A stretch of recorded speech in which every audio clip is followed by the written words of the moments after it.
Hey, good evening, and welcome to week one, part two, I guess. So I hope you're enjoying the class thus far. So we're still in module one.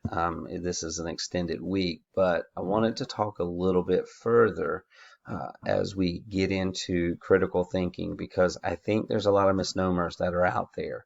We think about how to develop an argument, and we see argument, and we think that is like a fight, or it's where I've got to prove my point, or I've got to prove that I'm right. And, one of the things that our society needs is to be critical thinkers and not necessarily arguers.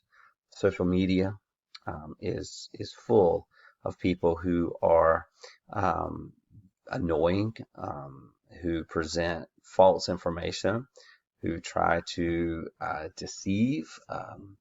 And instead of having a well balanced debate or conversation is the best word for this, we need to look at it, and we need to really understand what it is that we're doing so that we can keep the conversation going. And notice that's what it is. It's a conversation between two people in which they talk back and forth. So a couple of things for us to kind of keep in mind, some strategies, if you will, to help the conversation keep going. And this is something you can use, trust me, at home, at work, wherever it is that you are. And that is number one, you need to clarify your understanding of others' positions.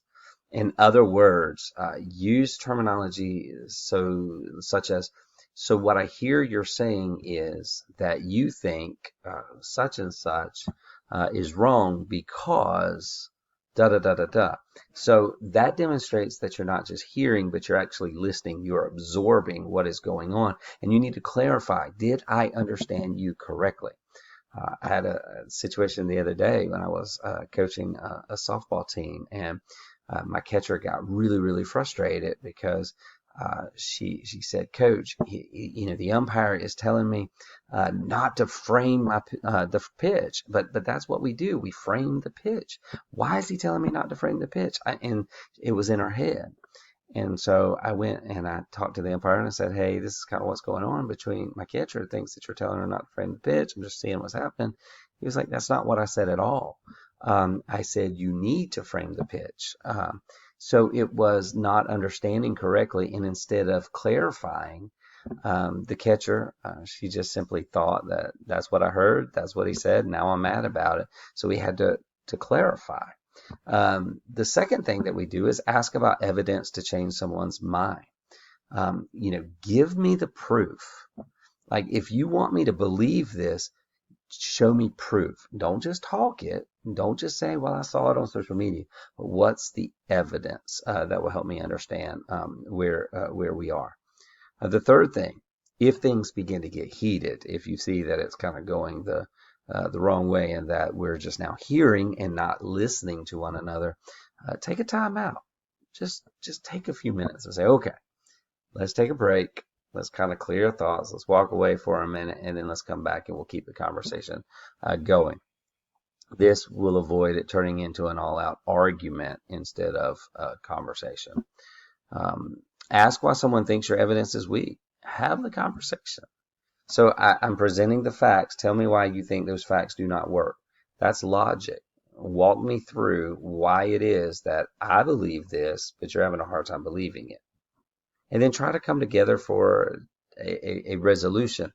That does not mean try to come together so that they know that they've lost and you've won, or you've lost and they've won. But try to come together where we can agree to disagree, but I respect the conversation that we had, and that leads to number 6, which is there's common values here. We're passionate about what we believe.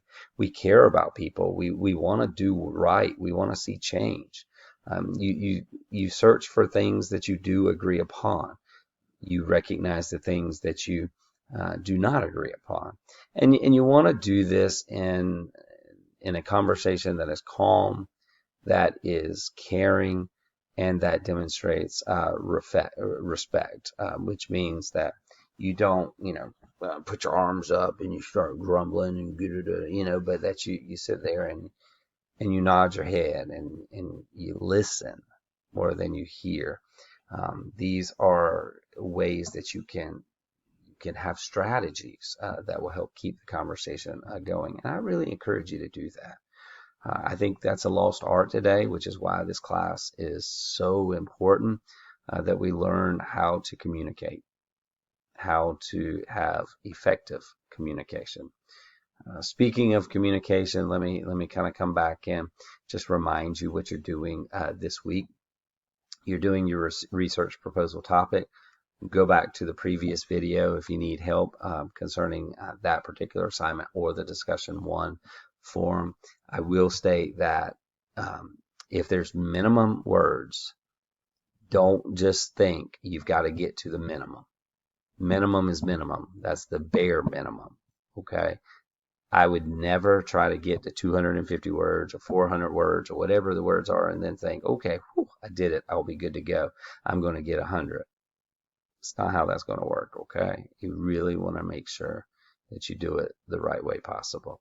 As always, reach out to me if I can be of help. Look forward to reviewing your work this week, and I'm really glad to have you in your class, in this class.